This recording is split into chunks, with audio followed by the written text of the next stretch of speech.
it does, but I don't know how good this lane is for Pugna. I feel like in theory Pugna should lose it, but it might not be as one-sided as we think. And it does look like OG will default lane. Yeah, they are sending the Pugna mid. So they're going to put TobiWan in towards the mid lane up against the Huskar. That leaves the Io and the Gyro combination. So we talk about how great LGD's lineup is, but there's still that Io Gyrocopter. He has been, do I dare say, the Naga Morphling of this tournament. And if you can get the power into Ana, the potential for heavy physical damage is there to carry and get through the life of the Huskar. But it's all about the laning phase. Charles is already going to be buffed up on the off lane. It's going to be a rough top lane. They are running No Tail on this Wraith King. So support Wraith King, and that leaves Seb on the off lane Enchantress. One of the very interesting times when Seb's not playing this big AoE stunner, the big rotating controller factor. I'm interested just how well he can actually rotate as well. X-Nova on that Witch Doctor, a hero we kind of all wanted to see him on, and we actually get now an old classic counter both the Io as well as the Enchantress. Yep. I'm talking about this Io Gyro. I'm really curious to see how Ana chooses to build the Gyrocopter item-wise. I think when you're against a Huskar, Gyro... Oh, let's see.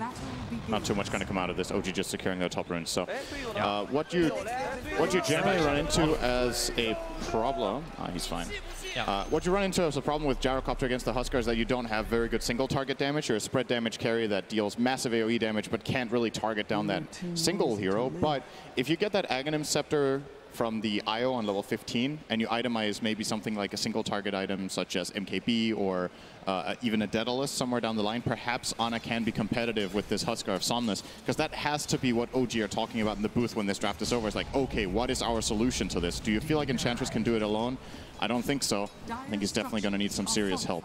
Well, TobiWan's trying to do it in the mid lane, fortifies up, and he decrepifies Somnus to try and keep him away from the CS. But it won't matter when first blood's down on bottom lane. X-Nova will fall, No Tail. Also looking to body block up into Arme, another Hellfire Blast. Heavy harassment, they've already got the Blightstone available. And that's a great start for OG in their laning phase. That lane is very, very strong, especially when Wraith King hits level 2. Now, the tricky thing with the Wraith King support is getting stacks on Mortal Strike. You need to get last hits. I'm curious to see how they go about this in that lane. Oh, No Tail's still harassing. X-Nova having that level 1 in Voodoo Restoration. So just #1 priority down here for LGD is not to play aggressive. They just want to stay alive. Yeah. You got to keep Arme in the lane. You cannot have him falling back, and he cannot move away from the creep wave either. That CS is also so important for the draw range progression. Top lane, you've got Jirax as well as Ana going after Chalice. They have the Sentry Ward down. That's why Chalice took so much damage. And Ana, no Rocket Barrage. He went for a 0-1-1 build. So he can't get up close and personal and just beat the crap out of him. He'll try and do it from range. And meanwhile, in the mid lane, TobiWan is struggling. He is 2-1 against 5-6 on Somnus. He has already used all his tangos and his healing salve. I was saying this lane might be better for Pugna than Dragon Knight. It is, but it's not good. It does not look good so far. He has to use Decrepify every time he wants to CS, and he only has that like small timing window of the Decrepify running. Once that is over, Somnus plays aggressive. And all the harassment he did to Somnus, a regeneration rune. That last attack, Somnus waits it out so he gets as much duration out of it as possible. But TobiWan, he's actually got some decent damage. Miss uphill, is it going to happen? No, it doesn't. Decrepify, he just has to wait, and with the blast, TobiWan! He has been an absolute genius in the mid lane. Jirax will die up on top lane in the meantime with the Splinter Blast coming out. Oh, he still died from the spears. I think he died after Somnus respawned. So this is still just an even trade. He does get that experience, I do believe. I was sure TobiWan was fine. He ran into the tower to die on purpose, right? But I think, did he do it too late? Not sure. Maybe. Wyvern goes down on top. Ana finding his target once again. This time it's going to be FY, so the side lanes. In fact, all lanes jumping around heavily. It's difficult to see this kind of stuff coming. They can't even see the rotations. There are no wards watching over the runes. No one thinks anyone's going to come off these lanes anytime soon. It's just this slip positioning. No Tail, completely in fog of war. Can't find the target he's looking for, however. Finally, LGD will do something about it. They put an observer ward on the other side of the tree line so they can at least see where that Wraith King comes out of the trees. And a good pull on top lane for PSG.LGD. Jirax is already pulling the creep wave over, and now this will actually cause some level of contest. Yeah, looks like Ana wants to fight for it, though. They want to get this big creep. Flat cannon up with the rocket barrage. FY is going to cop a decent amount of damage, but with the Arctic Burn, he's able to jump down and stay out of vision of Ana, and now it's up to Chalice. Who does he want to go on the Splinter Blast? They split up so the damage is shared. Jirax has the salve available, so Ana goes in for the rocket barrage. Chalice, Shukuchi is 2 seconds away. The Fairy Fire will give him a little bit more life to survive. And Jirax is so low. The last attack in from FY finds the kill on Jirax. Ana still maybe wants to force the issue. No, he cannot. There's nothing left in the tank. Well, these small things make a big difference. The first dodge from Jirax is great, but the last Splinter Blast from FY is even better. Getting that kill. Still, OG look good in the laning stage. They are 1k up. Mainly the bottom lane is where they're putting so much pressure. There is 5 CS on the Drow Ranger at minute 4:30. Yeah, is this why Notel is also running underneath the tier 2 town to deny himself? He took the creep wave with him. He went scouting. Seb could be a little bit more aggressive into the town. They're only going to do minimal damage. Yeah, Thompson's very low. Bottling up. Somnus has 3 points up in these burning spears, and Thompson, Notel, he's going to arrive, he's going to give the bottle charges over. And Thompson is still, he's bottle charging between the burning spears to stay alive. If he did not have Notel TP in and actually die in the bottom lane, that would never have been a survival. But now the 5-minute runes are under contest. And the PSG.LGD will take 3 out of the 4. It's so strange to look at the CS. Like, the mid laner for OG has the same CS as the safe laner for LGD, and they both have a very bad game so far. So, and it's kind of even across the board in that sense. The biggest problem for Thompson is just how many denies are on this Huskar. He will be grabbing that level 6 now, and this makes the lane so much more difficult for Thompson because the more he used to prep. Top lane, Chalice diving in pretty deep with the swarm out. Ana just has to flag can and get a little bit more damage, and with the help of Notel, maybe they can actually get the revenge kills. FY can't finish the jump, in fact, he'll die! OG bring the numbers, Notel with the rotation. And LGD, the lane that's meant to be really aggressive, still not fully buffed up by Ame just yet. Yeah, Ame is trying to hit Seb. It's not going very well. Oh, Enchantress. What a hero. It's actually one of the, like, when you think about it for a Drow Ranger, you need to keep the cold arrows continuously flying out towards that off lane and get this slow, make it so they can't just charge forward. But this Enchantress with 3 points and Untouchable is untouchable with the Chalice. He didn't have Shukuchi. And Ana can just run him down. Now on bottom lane 2, underneath the tier 1 tower, it's going to be a quick gust back, but Seb, he knows Witch Doctor can't attack. Once the abilities are being used, Seb is just all by himself, able to tank through everything. He's got raindrops, he's got stick charges, and they are really going to force the issue. Ame doesn't want to be here, TP out, no tail! He'll get the stun, X-Nova needs to help him out. A little bit of Voodoo Restoration goes a long way, but not far enough. Seb stays on top of him, he's got a couple of extra competitors to throw out, and he's found Drow Ranger. A double kill for the offlane of OG. And they get the tower as well. Oh boy. When is this Huskar going to start to change up the tempo? LGD needs something. OG having so much fun in their side lanes. Now a 2k gold advantage going their way. Thompson is in trouble. That'll be something. FY gets the kill on the mid laner, but he feels like the full sacrificial lamb for OG. Yeah, Enchantress and Gyro are the 2 carries on OG's side right now. Thompson is probably going to go more of a utility route. It's very early to call it, obviously. He's currently eyeing up a Veil, which will help his Gyrocopter do a lot more damage in teamfights with the call down and the rocket barrage. But yeah, it's the only lane that's really going well for LGD is that mid lane. So Somnus definitely has to deliver in this game. And you look at LGD's heroes, they probably want to play around him pretty soon. Attention. Somnus jumps over towards the Wraith King. A lot of damage from the Spirits. He'll go for the Inner Vitality. Support rotating in is coming in from Seb. Somnus doesn't want anything to do with this one. Enchantress is the Huskar killer, but when Ame can get the silence, Jirax has to switch targets, try and keep him alive, but now Thompson also arrives. The blast is heavy damage into X-Nova, but Chalice will also TP in, looking for the kill on Jirax. Jirax, the TP out will be possible. Raindrop protects him. Enchantress, he just can't bloody attack. It's the slowest attack into the untouchable Seb. Shukuchi will do some damage, but now the bottle charges. Thompson is enabling his offlaner, and PSG.LGD, they're uncertain how they fight this, but this will be the easier kill. Thompson trying to taunt. It's smart, it's draining, and he baited it. Chalice will fall!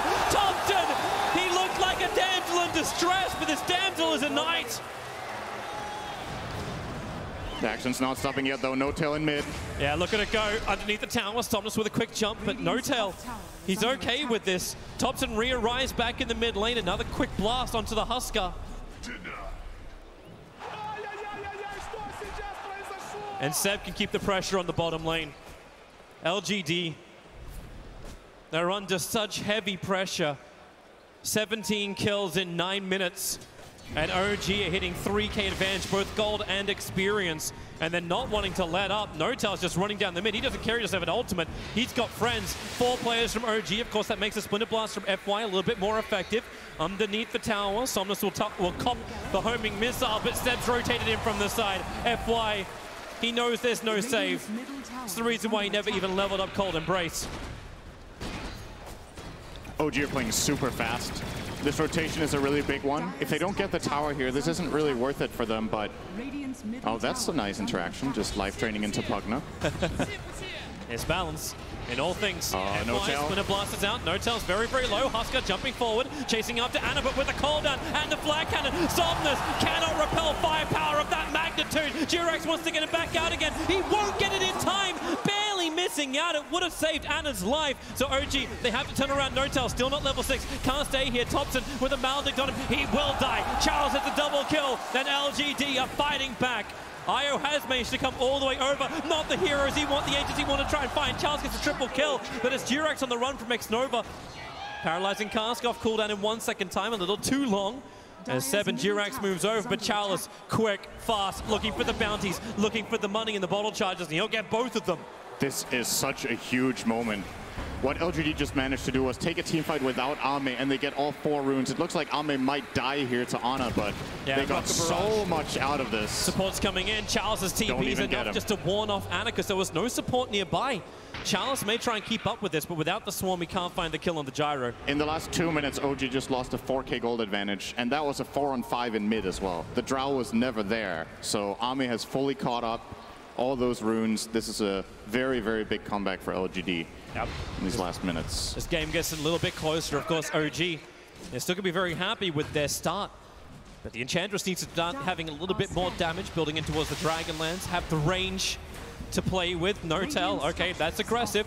Fortification will stop Topson from taking this mid tower. DD rune, catapult plus a level 4 nether blast. That's practically the instant kill on the tower. Same as the Wraith King dying off, but Durex and Anna, they've arrived. They want the kill onto Ame. The stun will not land in time.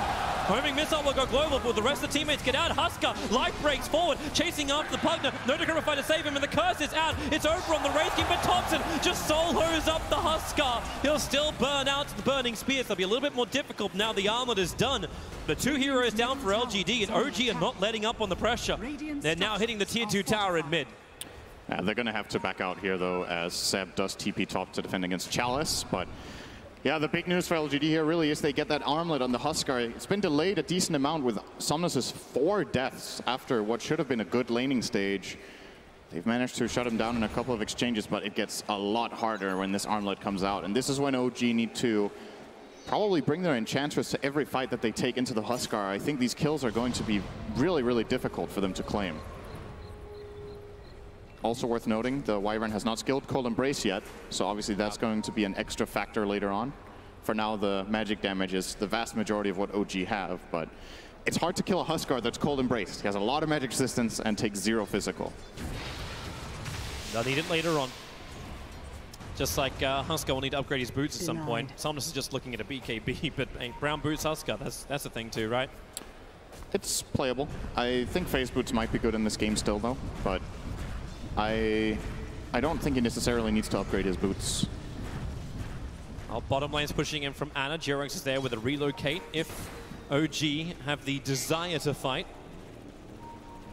Of course, the next big fight, we should probably be looking towards Roshan after it happens. Be it for Husker to get the Aegis Immortal into that inventory, or for OG to steal it.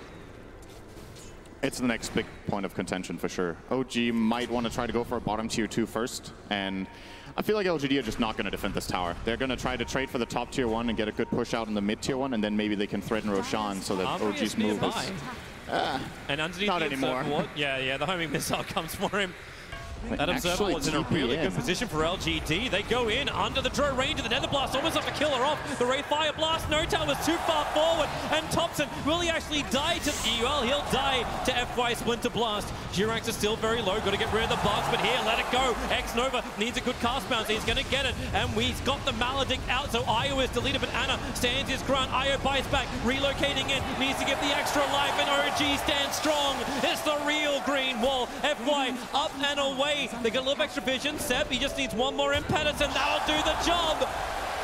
Unstoppable Enchantress. OG using their money to win the fight, and Jirax just coming back nice and quick.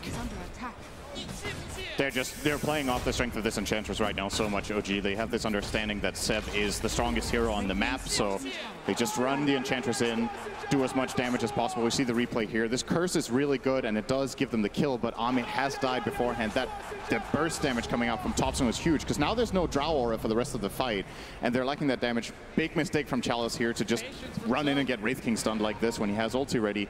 And now you see Somnus, he gets the first kill. Now he starts hitting Enchantress, and he's not low enough to get these attacks off fast. He also doesn't have Inner Vitality running. So a little bit of uncharacteristic individual mistakes from two of LGD's cores pay off very big time there for OG. Yeah, and this first phase, the first phase pick Drow Ranger doesn't really seem to have that much of an influence in the fights. There's too much nuke against her.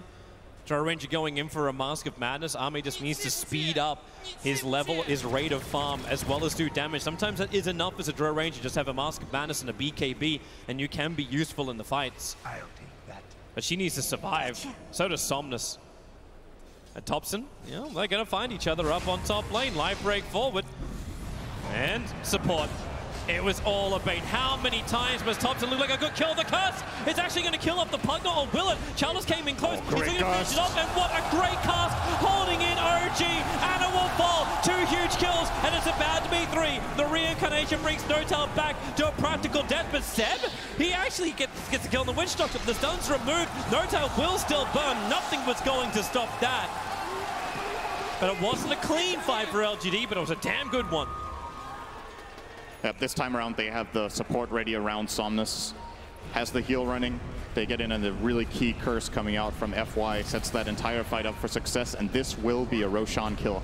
OG, they will not be in time to get down here. They're trying with the Enchantress to create a bit of distraction, but Seb already super low. Io will get healed up. Already come over. The spirits are going inside the pit. Somnus needs to finish. No, there's no way they actually made it. But Roshan, Weaver will still get the kill. Actually, he snapped as the Aegis Immortal. The kill went to OG, and they'll take the kill into Ame as well. That was really good from OG. I thought they couldn't be on time for that. Just barely get in. They get the last hit. Of course, Aegis is claimed by Chalice, but way better than giving a free one over to the Huskar, who can use it much better in this game. That's the fact they've still got 2 heroes so dead. Fast. They're just going to push once again.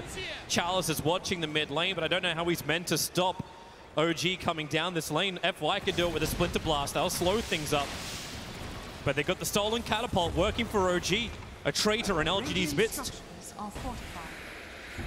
This tower is likely to fall. We'll see. Maybe OG will have to back off there. Actually, the enchanted catapult expires, so they probably can't get this time around. Got to give respect to LGD. They are up and kicking, and you've got Chalice with the Aegis Immortal, so we can be a little bit more aggressive in the next fights. But having an ancient stack, not too shabby to farm up. Everyone from OG stays together. X-Nova in a very awkward spot here, has been out on a mission. Does get pinged out, actually. And does get out. And they're pinging, trying to look for his ward. He put it down in the lane instead, so it was a long way up they were looking. This may just burn a couple of sentries from OG, but they'll come towards the mid lane, maybe get some money to pay for it. As once again, LGD looking to force in the mid lane. But the defense duty is here. Great observer ward from LGD, gets really good information on OG's positioning. And they know it's a 5v5 fight. Probably something they do not want to take right now. OG are still doing a great job right now, but you got to think ahead in this game as well and imagine what will OG do once the BKB start coming out. LGD don't want to wait around though. Yep, he's coming in. Topson has to cripify himself up. He will still get swarmed too. And NoTel in the midst of the fight. Great Maledict catching out both. Not to mention the cast. Seb can't run away. That Death Ward is doing its work. And maybe there is time though. The full Death Ward channel. That doesn't care about Untouchable. NoTel should still pop in the trees. X-Nova had more than enough damage to get the double kill. Now it's 3 heroes from OG who do not have buyback, so it's up to Ana and Jirax to 1, break the Aegis the Immortal, and 2, battle against FY. Remember, they are still a lot of players down as well for LGD, but Chalice feels strong. Chalice feels good. He's got Shikuchi off cooldown. He'll Shikuchi up. He'll find Ana, but Jirax giving him the life. He doesn't have much more regeneration to offer, and with the Spirit Vessel, there's actually no regeneration to offer. Jirax lower, but he should survive. He will stay alive. So, OG do hold. It costs them, though. They lost multiple heroes. They do defend the tower completely. Drow, once again, just chilling. Drow's in the bottom. Look at the massive damage output from Drow in that team fight. A grand total of 0. Hey, it's 55 for everybody else. She's there in spirit. And yeah, but she does look like the Ultra Ranger from Warcraft 3. Like, this is like 33% chance in the jungle. Yeah. Oh, the good old marksmanship. Yeah. With the one-shots. Yeah, now it's actually useful. Give draw work to rework. Techies is next on the list to actually be useful and competitive. Let's have a look at the fight once again. So Topson underneath the tower. Had no way to really be involved in this, and a fantastic play from X-Nova. Double Maledict, perfect cast, perfect Death Ward. Yeah, the Death Ward is really the big fight winner here. It's the one way they can kill Seb in this exchange, as Huskar is already dead, and they do manage to land it. So huge for them to pull this off. I'm thinking ahead. I'm looking at these BKBs. They are in the way. Chalice changed his mind. He was working on Diffusal, now looking at a BKB instead. Huskar is still eyeing up his. Actually changed it to a Halberd for now. And I imagine the draw will. Skeppy Seb jumping forward with the Maledict up. Now push Seb up the hill, away from the Death Ward. But that won't matter. Relocate coming in from IO. Seb is still burning up to the Burning Spears, but it's not enough burn. They turn Ana onto his friend. Jirax is just there to help, but maybe they haven't killed him enough. Yeah, they have. Somnus with a life break forward. Had no other choice to jump out of the call down. The support is there. Chalice with a Spirit Vessel. Ana just has no more life to give. Chalice has all the life to take. And they want to keep the fight going. Notel will TP out. There's nothing to cancel it. Finding Seb. Tops is still in the neighborhood. They're burning every single Spirit Vessel charge that FY has got. He's down to 0. But if Chalice can attack slowly into Seb, maybe they find the kill. Yeah, change over to Tops, and that's an easier one to get. He wants the bounty, and he's going to get it. And that means bottle charges as well. Quick blast, Topson's got the drain, 10-stick charges. Quick time lapse from Chalice, and Topson TP's away to safety. X-Nova TP's into the shrine, and Topson body blocked up by Chalice, and he will tick out to this. They actually give the kill. Oh, it goes to Chalice. I thought they were trying to give it to Arme. Arme did damage. Yay! He showed up in the end. He was farming all that time in bottom lane. You have to remember, these fights are pretty much, LGD are, they're not breaking even in the fights, but they're breaking even across the map. Yeah. They're giving so ridiculously much space to Arme that he's starting to catch up to the top net worths of the game after a terrible laning stage. Just so much space. You look at that net worth graph, it's almost zeroed out. They're getting closer. Same for the experience. And that's the biggest swing, almost 6,000 the advantage for OG. And we're about to null this game. But that's why now, next critical items. You were looking at them before, the BKBs to arrive. I'm seeing them in the buy-up of both Seb as well as Ana too. And Chalice. Yeah, there's big items for both teams on the way. BKB looks to be an important item this game. Unfortunately, I would say they're way less useful for OG compared to LGD. It just looks like an incredible item for the Radiant, whereas for the Dire, it's useful. They have to get something to deal with this Witch Doctor and the damage from Burning Spears from Somnus, so they feel like they have to buy it. But it's definitely not ideal. It seems like LGD's itemization is just going to be more value per gold. But OG are they're still looking okay. Yeah. Both teams are in this game. Almost nothing in it. 1%. Who cares about 1%? If it was 17%, then maybe. It's actually only 1%. That's... Yeah, it's close. It's exactly the type of game we wanted to have. Not just one-sided. But they're fueling the beast. Ana is on his way towards completing up the SMY. He's practically got the money for it, but won't have buyback. But thanks to these heavy stacks that were prepared, OG are getting that cash into him. Yep, Jerax getting a level 15 is massive here. Should be grabbing it from the next creep that they kill, so... Yeah, forgot about the experience. XP gain talent on IO is such a big part of this hero. The talents of IO are so incredible that just getting toward those earlier makes such a big difference. And Jerax hasn't picked his talent yet. I do imagine it will. There we go. Tether. Aghanim Scepter up. Will now give Gyro that side gunner. This is why Ana also has that Maelstrom earlier on. I understand that you want to have him with the BKB, but this is still just so powerful in the current game until all these BKBs from LGD have arrived. Mid tower, Ana gets the denial. He was waiting for it. Just outside of the vision of LGD. They didn't see it coming. They got a TP out of no tail as well, but still. Looks like Seb's changed his mind. He had the BKB queued up, but now Scythe the Vice is looking for disable. Yeah, OG might feel like if they don't get this jump with the Hex, they don't have solutions for the BKBs, so the way that they kill heroes will be that they see the enemy first, get that clutch Hex off, and then do the burst damage that they do have.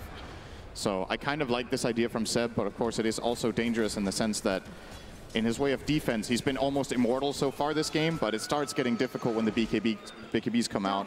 Yeah. Ame's working on his. He's not going for the Silver Edge. He will be going BKB as it looks. BKB completed on Weaver. Huskar is only 1,400 away. He's died 8 times, by the way. Somnus has been... He's third net worth in his team. Very unusual for this LGD squad. Roshan's alive.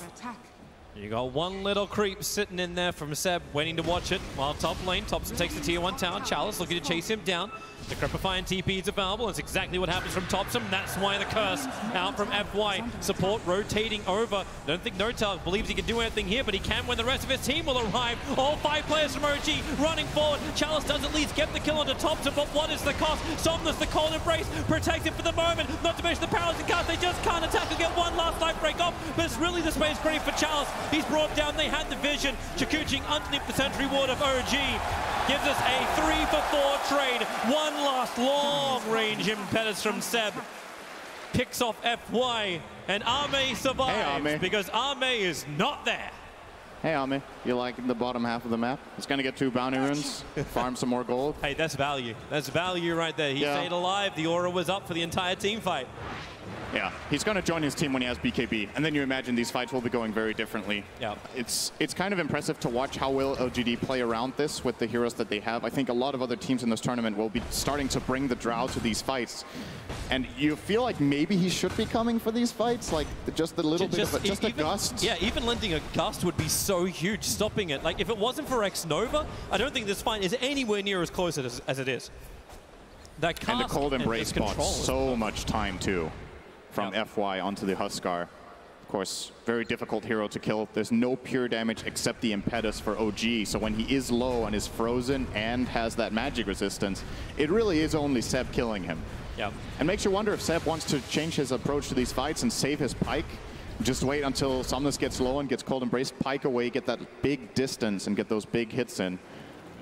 Because that last fight, sure, he did kill him, but damn, it took so long. Well, he'll have an extra helping hand. Scythe is completed, 26 minutes in for this Enchantress. He is rich. Yeah, he is. And Ana is now recipe away from having BKB also completed. But you have to keep your eye on the buyback menu because LGD have 4 up at the moment. OG have 0. So if it comes to the fight just to get that Aegis Immortal into the hands, LGD have the money to keep the fight going. Charles will get rid of the little hellbear that was inside and reveals to themselves that Roshan is up. But he's underneath. There's the first Hex going to use, and damn! That damage comes thick, comes fast. Curse. Oh, it hurt so much because he got a no, Mech. He's alive. Oh, that was close. Looked for a moment like he had him with that last Splinter Blast timing, but... They're going in for Roshan. Weaver's down. They can force one of these buybacks out. The vision from LGD was dewarded previously, so they need extra information. FY is coming in. He can Arctic Burn, and they'll see the Spirits bouncing around side of Roshan, but can you really get it? I think they'll let him have it. Getting aggressive. They have no Curse, they have no Weaver, and they're so close to their BKBs. So this timing, perfect for OG. BKB will now be completed by Drow. Huskar has his as well. So in the following fight, that will be coming up soon, it's 10, 10, and 9-second BKBs for the LGD side. But that Aegis buffer could make the difference. The cheese as well onto Jerax. So this gyrocopter more or less has 3 lives in the coming fight, unless Jerax gets focused. That's something LGD have to pay attention to. Don't let the IO play jumps forward, finds FY. He does not stand a chance. This Blink Dagger, he doesn't have many items, the Wraith King, but the Blink Dagger just starts initiation off. And Seb can keep the disable following after that point, not to mention the heavy DPS. It's the one item you truly want on a support Wraith King. if you're in a game where you're not going to get mono burn, not get your ulti off, which doesn't seem to be the case. Actually, Weaver does have a bit. Oh, buyback forced. Yeah. Big damage from Ame. They're going to start to back off. BKB has just arrived for Ana as they want to keep the force going in. Jirax, like, on purpose took a lot of damage before that fight began so he can use the cheese he's holding in his hand. So allows him to just force the high ground against LGD. But how much does OG really need to force? Like, are they on a clock? Do they need to go high ground? Does LGD hit that point where OG just cannot deal with them? I think OG got through the stage of the game that should have been really, really difficult for them. So they can control the map, they can keep getting bounty runes. If Ana starts getting some serious single target damage with the side gunner, they have solutions for Huskar later on. So I definitely feel like both teams can win this game going late. It's just, you've seen these Drow lineups, and we saw this game from LGD as well. They played a Drow strat against VP, and they were looking really grim. They take one big fight, and they just run down mid and end the game. So. Yep. Drow strats, even when they're behind, they're still dangerous to face just because of that raw pushing power. When you make a mistake, you've got to either have the buybacks ready or be sure that your lanes are pushed in really, really well to not give anything over the other way. Well, Drow is not running down mid. OG, 3 sentry wards go down to ensure there is no vision around the hillside. Actually, make it 4. This also means that Weaver can't Shakuchi around the fight. So Topson drops the nether ward. He wants to just start blasting away at that tier 3 tower. And this is not something they can just let happen. Charles is beginning his TP back. He wanted more time to farm. He's trying to get in for this nullifier, but it's taking time. Well, at least the Drow Ranger can get rid of the ward. That's easy money, but outside the base, Ana, he's getting real trouble. X-Nova, the Death Ward's doing work. Jirax, really? Look at this life! Topson, this just chain healing!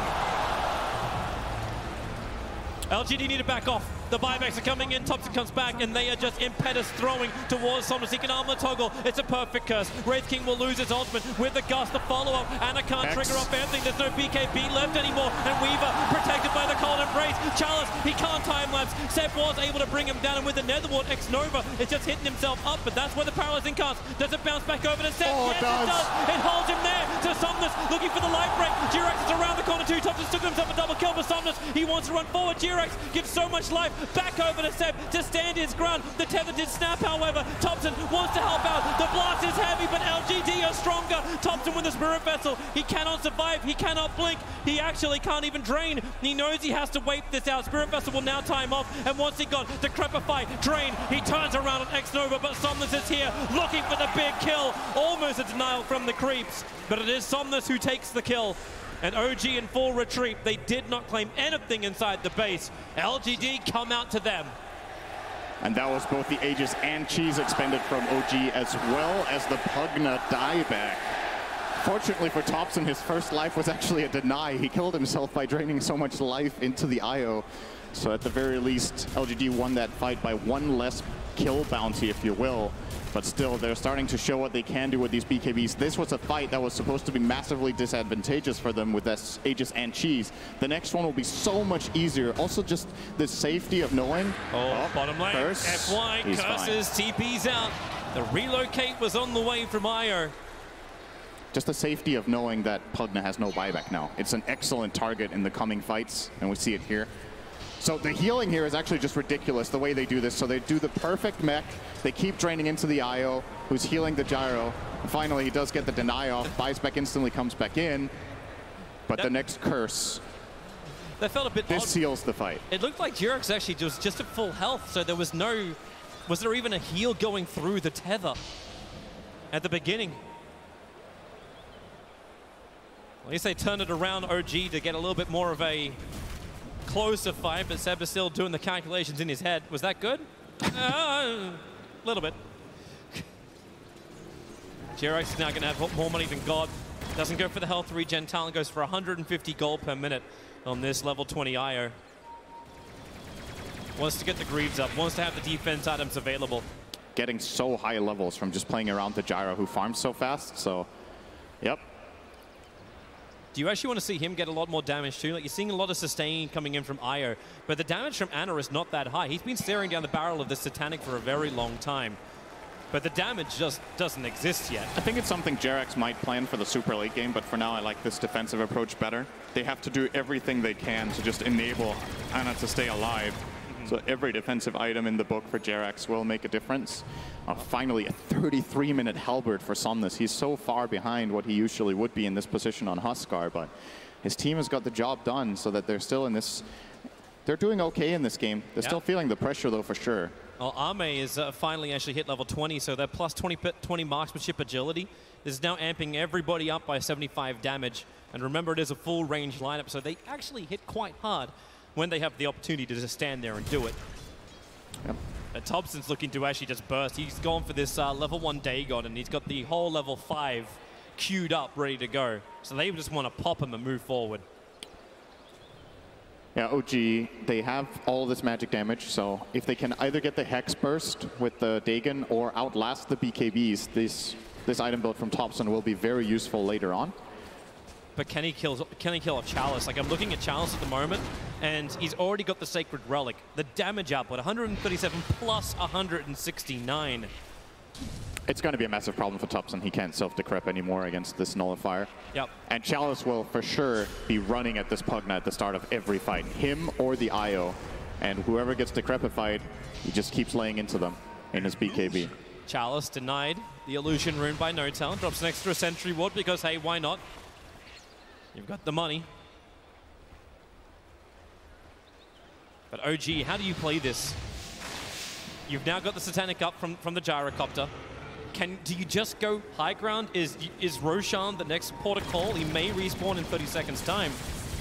But in the meantime, these BKBs are arriving. Huskar's able to actually get items for once. And the Drow Ranger is continuously finding levels. Both teams are absolutely playing for this Roshan right now. It's the most important objective on the map. I think OG just trying to rush on into the enemy base head first. Oh, actually, they're going to go to Huskar. Somnus in trouble! He can't get the BKB off! No buyback is available. 80 seconds, he's down. Next Nova tries to create space. The Paralyzing Cask. OG with 2 split up. The Cask will never bounce. Now it's 2 heroes, potentially 3 without buyback. Actually, Ame goes invis. They have detection. They have something. They have a homing missile. But Ame's got to push from FY to get him back home. I bet Somnus is in disbelief that he died there. There was no help from the Wyvern. He just kind of got blown up by magic damage as Huskar in this moment. The Decrepify plus Veil doing work. There's the Gust back. Anna can actually burn the BKB quickly. Charles coming into the fight. You got the Curse out. It's just an Enchantress without the Impetus hitting in towards Anna, but Charles with that Nullifier. He's ready to fight, looking for a new target. No-Tail's in deep. Damn that damage. Charles, so huge. Still has Nullifier available. Nice Gust, actually slowing down the Enchantress. The jump forward and then has to timeless back away to safety. Thompson put down the wall, but he can't keep his life. He was in way too deep. Seb, is there a stun? There isn't. No one that pierces the immunity. They defended 3 on 5. The Huskar with no buyback. The Witch Doctor, I believe, also didn't have buyback, just ends up respawning here toward the end of the fight. Ridiculous defense coming in from LGD here. They just find this minor opportunity to get the jump. And this is big, because now they're getting Roche. OG are 3 on 5. There is no way in hell they can take this fight without 2 cores. I seriously thought it was LGD who were the ones who are meant to be, like, potentially losing a full lane of racks. Yeah. But without the buybacks on OG, you can send a creep in, you know what's going on, but you can't really contest this. No-Tail's just pushing out the bottom lane. Seb will not go in. It will be suicide to do so. LGD have Aegis, Cheese, and Refresher Shot. And you're not going to kill Somnus twice in a row like this, what they just pulled before. It was amazing enough for them to do it 1 time. They cannot do it 2 times. And now, Somnus, after experiencing that death, will know how to adapt for the following fight. Yep. They're going straight down mid. Look at this pushing speed from this lineup. Everybody hits for like 300 damage, except the supports. Drow hits for 408. Weaver hits for, what's that? Yeah, about 350. And the Huskar also over that 300, 325. Ridiculous damage. 1 team fight win for LGD where OG don't have buybacks. Game is over. They cannot make a big mistake now, OG. And their buybacks, they seem so far away. Gyro needs 600. Enchantress needs 600. Pugna needs 400, but has it on cooldown. Okay, 20 seconds, so he might actually get it in time. They're getting there. They're pushing out the side lanes. They're trying to have as much pressure forward. And actually, the 3-man smoke up. OG coming into their jungle. Now, they're fighting outside their base into LGD. They're losing the Observer Ward.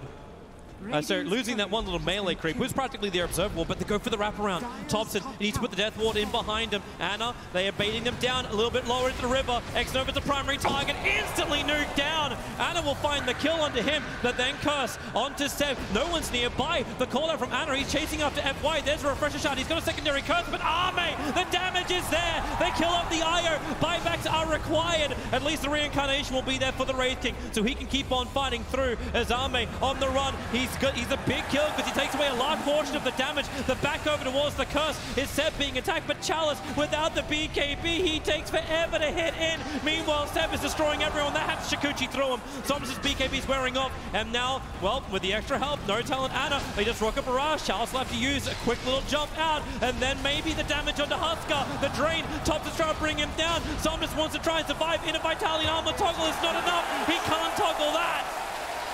N0tail's ready for another jump, but Chalice is too fast and away. Stole the double damage rune. But now it's OG coming down the mid. They just want to force buybacks. They can't get much more. Who cares about numbers advantage? The really important buyback for OG was available. GRX had it. They're actually just going one-on-one duel. And they come through the mid. Ana, Malifest on him with the Death Ward. GRX needs to start healing him up. Ana's in actually a lot of trouble. That's a lot of pop damage. That's why FY has to come out to try and keep the fight going. Quick homing missile, so Ana can turn around while the jump back in towards mid. Draw Ranger. Actually protected almost by the Decrepify. Topson never got the Dagon off. Oh. And you see how much Chalice hits. N0tail. Oh, Chalice he baited out BKB. BKB. N0tail. 6 seconds until reincarnation is up. And Decrepify, they'll use the Curse, but this is buying time. He will have it now. Reincarnation is now available. Topson goes for the nuke. I could just blink away instead. He did. There was no damage onto N0tail. He's got the swarm on him, but he's away to safety. Meanwhile, on bottom lane, the creep wave is pushing in. OG's taking the bounty runes. And this fight is a lot of money 40 minutes in. This fight in the Dire Jungle took forever, and it feels like it's an eternity ago. But I think the one key thing that happened in this fight that didn't happen in the previous ones was FY's first curse was not good. It was next to only Somnus. He was just standing there looking at the gyro, couldn't really get much done. And he used the refresher shard for a second curse that also didn't do that much for them. So OG, if they can play around these curses, that seems to be the big difference maker. Maybe we'll see them try to target the Wyvern, which is really difficult, or just keep really focusing on keeping that good spread on their heroes. The spread worked last time. But then LGD, maybe look for a more favorable position to get them to clump up. Inside the base is normally that favorable position. But you can't blame LGD for being aggressive. They had Aegis, Cheese, Pressure Shot. It was great. They had everything. They had all the advantages. How many Lincolns are also arriving? You just had a Lincoln Sphere arrive onto Jirax. And another one's been purchased over on Ana. So a lot of ways to block these attacks. The big abilities, they can block a curse. That's even huger. Now, FY, quick 4-staff away. FY's game is twice as hard now. When there's two targets you can't curse, it's so much more difficult to take the fights, especially the IO. He has to hit the Splainer Blast first to break off the Lincoln, and that generally will give Jerax enough time to react and spread away from his gyrocopter. So, yeah, really, really big items getting those Lincolns out here for OG. And you look across to LGD, what have they got? Huskar feels like he's made like almost no progress for 10 or 15 minutes. Somnus is not getting big enough. You celebrated the halberd even though it was still late. It was 33 minutes. That was a really late halberd. Yep. It's the last item he got. It's 8 minutes ago. Yep. Or maybe he got the lance after. I'm actually not sure. Either way, Somnus not in the happiest position of all, but at least he has buyback. Same with the Weaver. As OG, at the pressure of the lanes, it is bringing the farm to LGD, so they're at least not having to go out into dangerous positions. They just can't farm up any part of the jungle, and OG being really good at continuously stacking, buffing up Ana. He's about to hit 25, and Jirax's been with him the entire time too, so 25 gyrocopter will arrive, and he's going to go for, well, surprise, surprise, 3 homing missiles. Never seen that one before. Yeah, come on, global call down. It's the old Ags, right? That's what you... There's a reason why it's a talent and not an Aghanim's upgrade anymore. I wonder what Jerax is going to take if he wants the relocate cooldown. So it goes from 90 to 30. Could be a really big deal in this game. Ward. It caught a glimpse of Chalice running under it. Now Chalice has friends, however. 4 heroes smoked up. LGD want a target. N0tail is the biggest one to offer, and that's a big one to claim because he does have the Gem of True Sight, but N0tail Sees Ame coming and then blinks away. The attack never connects. So quick on the reaction there. Had the right read. You saw No-Tail drawing on the map as well. Knew which way they were probably going to go. So nothing comes from that. That's another upgrade to the Dagon for Topson. It's now Dagon 4. Holding on to his buyback. It's a lot of burst. You saw what happened last time when they found the Witch Doctor. Just blew him up in the dire jungle. And that's another thing about that fight as well. We were looking at all the advantages that LGD had. Sometimes the biggest advantage is just the element of surprise. Like OG caught them off guard. They got the right jump. And LGD for once in that situation did not have the right hero positioning. But now that they're set up on their own hill, they're standing in a much better position. But just look at how much OG pulled ahead after that fight. Yeah, they're now 11,000. Big dive in golden XP. Experience is around 18K. They're finding a secondary save. Charles' on progression now gives him an Aghanim Scepter, so we've got that time lapse on friendlies. This will make OG's attack a little bit harder too. But then again, plus 8% on the impetus damage. Paralyzing cast, Maledict, No-Tail. They just want to kind of crack the reincarnation, but it's such a low cooldown that cracking this needs to count for a little bit more. They use Death Ward too, and Somnus, they have to force staff him away, so No-Tail. That kind of did nothing. Yeah, it's, in fact, I think it burned more for LGD than OG ever thought they had to burn. Death Ward's on cooldown for a minute. They got a little bit out on the map at the very least here. Look LGD. at the spawn time on Roshan is 20 seconds. It's so quick. Ana. He's close. Sentry ward gets planted. Anna's still out of range of it. Observer and Sentry, they'll see No-Tail jump in right on top of him. He doesn't have that reincarnation back up against it. No-Tail's down, but Anna, he turns on the damage. BKB with a Flackhound. Jyrix is there to help him out. Somnus standing his ground, the cold embrace. Anna does no more damage anymore. It's all up to Seb. He looks for his target, and they pop him. They pop 2, they pop 3. Arme forced up away. He'll actually be able to evade, so Seb can't get the instant kill onto the Drow Ranger. Xnova knows he needs to retreat quickly. But with Roshan up in, actually no, he's up in 2 minutes time. It's not even a fast one. That was potential spawn time. OG, it's their choice. Do you want to go up without Anna, or do they just wait it out? I think this is a difficult siege for them. Topson is actually sticking around, has the sentry advantage here. So does know what Ame is up to. Kind of looks like he's baiting it. Yeah, you did do that. He was baiting it. He was baiting it. And now they go up 100 seconds without the Drow Ranger. All 3 cores from LGD are down. OG, this is the moment. This is the day. They will take the mid lane of Rax. They got extra catapults converted for the cores. Fortification will buy a little bit more time. But OG, there should be 2 lanes of Rax. You can already see them itching to move towards the top. There's no tier 3 tower to work through. 26 seconds until the Weaver. That's the window of opportunity. Jerax helping with the push a lot here with that attack talent. So it goes that little bit faster, which might have made a difference here. Huskar about to spawn. They got 2 lanes. And OG, they'll back up for now. They'll grab the creep wave on bottom.